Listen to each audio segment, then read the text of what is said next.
Petey Pablo isn't the clean-cut Southern anthem guy you grew up yelling "Raise Up" with. He's hip-hop's Houdini, slipping out of handcuffs, headlines, and the industry machine. How do you go from prison bars to platinum plaques, then back to prison after getting stopped at an airport with a 9mm? And why did the same man who set radio on fire suddenly disappear? Was it label beef, money problems, or something way more personal? Here's the part most people get wrong. Petey didn't just fall off. He walked away to take care of the one person who believed in him before the charts did, his mom. And when life hit him with debt, canceled bankruptcy plans, and another stint behind bars, he did the most Carolina thing ever. Dropped music from a cell, then came home and turned a $200 good deed into a $15,000 check and a primetime TV look. Oh, and those whispers about Suge Knight? Petey didn't run from the boogeyman. He pulled up to the family house and met the man, not the myth. So today we're pulling the receipts. The bathroom rap legend story that got him signed, the money mess that nearly ended it all, the airport arrest that did for a while, and the comeback that made a whole NFL fan base chant his name again. By the end of this video, you'll know exactly why Petey Pablo isn't a one-hit wonder. He's a survivor with secrets the industry would rather you forget. Quick bio and early life. Petey Pablo wasn't born with a silver mic in his hand, more like a storm cloud overhead. Born Moses Barrett III on July 22nd,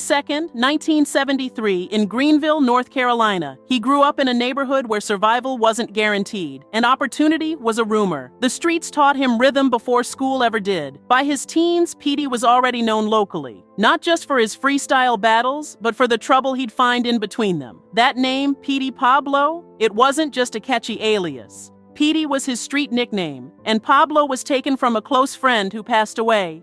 A tribute to loyalty, grief, and legacy all rolled into one. The man literally carried his friend's name into fame. But before the fame came, the fallout. Petey's early years weren't smooth. He spent time in juvenile detention and later served 5 years in prison for armed robbery. Yet behind those walls, he didn't fold. Instead, he sharpened his pen. While most inmates were counting down days, Petey was writing lyrics, performing for hundreds of fellow prisoners, and planning his comeback. That cell became his studio before he ever stepped into a real one. When he was finally released, he didn't waste a second. He left North Carolina for New York City, chasing a dream with no map. And somehow, that dream found him in the most random place possible, a club bathroom, where an A&R from Jive Records overheard him rapping and signed him on the spot.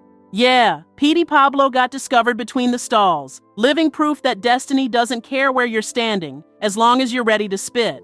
And just like that, the ex-con with a notebook full of rhymes became hip-hop's newest wildcard, rise to fame and achievements. When Petey Pablo burst onto the scene, he didn't ease his way in. He kicked the door clean off its hinges. The year was 2001, and the South was just starting to demand its respect in hip-hop. Then came a record that made sure nobody would ever forget where Greenville, North Carolina was on the map. That record? Raise Up. Produced by none other than Timbaland, it wasn't just a song, it was a cultural earthquake.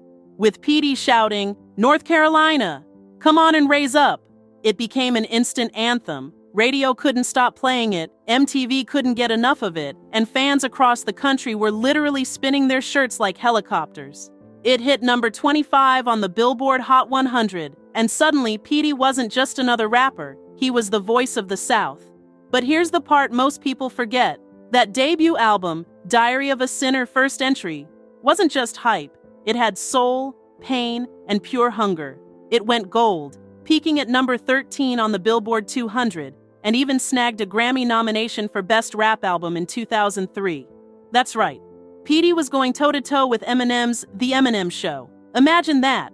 From a prison yard to the Grammy stage in just a few years. Then came the collabs, Ciara's Goodies. That was Petey's voice blessing the hook. That track won Best R&B/Soul or Rap New Artist at the 2005 Soul Train Awards. And it was another reminder that Petey wasn't just a rapper, he was a certified hitmaker. By the mid-2000s, his name was solid. Petey Pablo had carved his lane as the wild, fearless Carolina king with a gritty, real voice that connected with everyone who'd ever been counted out. He wasn't pretending to be a star, he was the guy who earned it. And while the fame was exploding, so were the rumors, the money, and the pressure. Because success wasn't about to let Petey live in peace. The scandals begin. Here's where the fairy tale loses its filter. The same voice that made the South spin shirt started spinning headlines, and not the cute kind. First came the whispers with the loudest name in hip-hop rumor history, Suge Knight. Industry folks swore Petey was getting pulled into the death row gravity well. Contracts in the shadows, backroom promises, the whole sign your life away stereotype. Petey's version? He wasn't chasing a boogeyman. He was meeting a man. He pulled up to Suge's family home in North Carolina, ate, laughed, met the kids, and decided to judge for himself. He said it plain. He never signed to death row. But you know how gossip works. The truth moves at 5 miles per hour. Rumors show up in a Lambo. Then the money started talking, and it wasn't saying nice things. On paper, Petey was winning. Gold plaques, Grammy nod, hooks on smash records. But behind the curtain, the math wasn't mathing. Chapter 13. Paperwork hit the court. Assets on one side, a mountain of debt on the other. The plan to dig out, missed payments, case dismissed, then another filing like a bad sequel. Overnight, the media clipped his story down to a punchline. From raise up to cash down.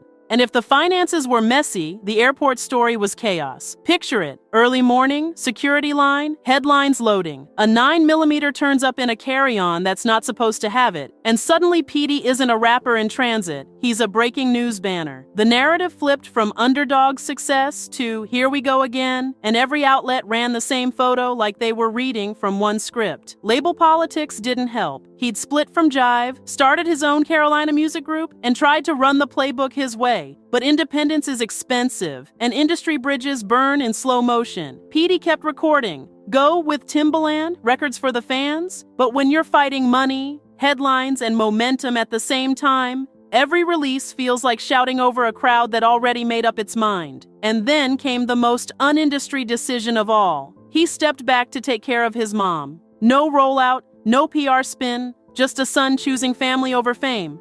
To the blogs, it looked like he fell off. To people who know real life, it looked like priorities. The scandals didn't end his career. They fractured the myth. And once the myth cracks, the sharks start circling. But the story was about to get darker, and strangely, more human. Because when the court dates stacked up and the cell door closed, Petey did something that didn't fit the script at all. He kept creating layered controversies. You'd think after surviving bankruptcy, bad press, and an arrest, Petey would have earned a little peace. Nope. Because the industry loves a comeback story, but it loves tearing one down even more. After the airport arrest, the headlines didn't stop at rapper caught with weapon. They dug deeper, painting him as the poster child for wasted potential. What the blogs didn't mention was that Petey filed 2 bankruptcies, juggling court dates, legal fees, and the emotional chaos of watching his career slip away in slow motion. He wasn't balling out, he was bailing out. But the biggest plot twist, he refused to stop creating. In 2012, while serving time, Petey dropped a full mixtape. Carolina number, 1 inch, straight from behind bars. Who does that? Only someone too stubborn to quit.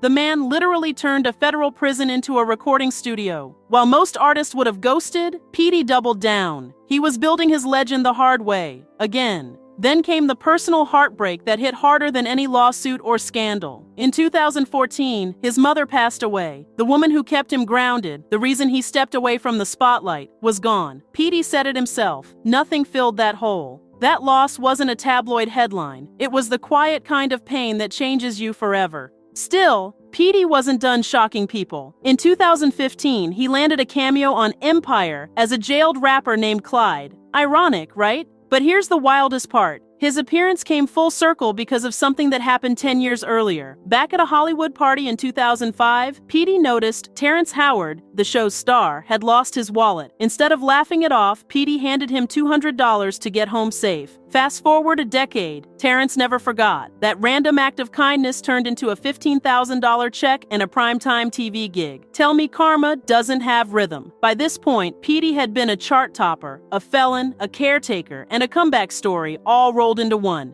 He'd seen both sides of fame, the glitter and the grit. Yet somehow, he managed to stay grounded while the world tried to box him into a headline. But just when you thought his story couldn't twist again, the legend of Petey Pablo was about to hit a new stage. Literally. Because when the Panthers roared, so did Carolina's own. Low points and tragedies. When the cameras cut, real life doesn't. For Petey, The lowest points weren't the headlines. They were the quiet rooms after. The airport arrest wasn't just a legal snag. It triggered a chain reaction. Lawyers, missed shows, frozen checks. The bankruptcy filings read like a diary no one wants published. Assets on paper, debt stacking like dominoes, a payment plan that collapsed before it could catch him. From the outside, people laughed. On the inside, it was survival math. Then came the part no artist can swagger past: time. He was sentenced, processed, and sat down. Most careers die in that silence. Petey wrote through it. But even the pen can't cushion the hit that landed next. April 2014. His mother passed. The woman he stepped away from the industry to care for, the anchor of his whole story, was gone. That wasn't tabloid noise. That was the floor disappearing. Fans saw a music video, never imagined, and thought, nice tribute. What they didn't see was a son trying to sing with a hole in his chest. He'd always said she believed in him when nobody else did. Now he had to believe for both of them.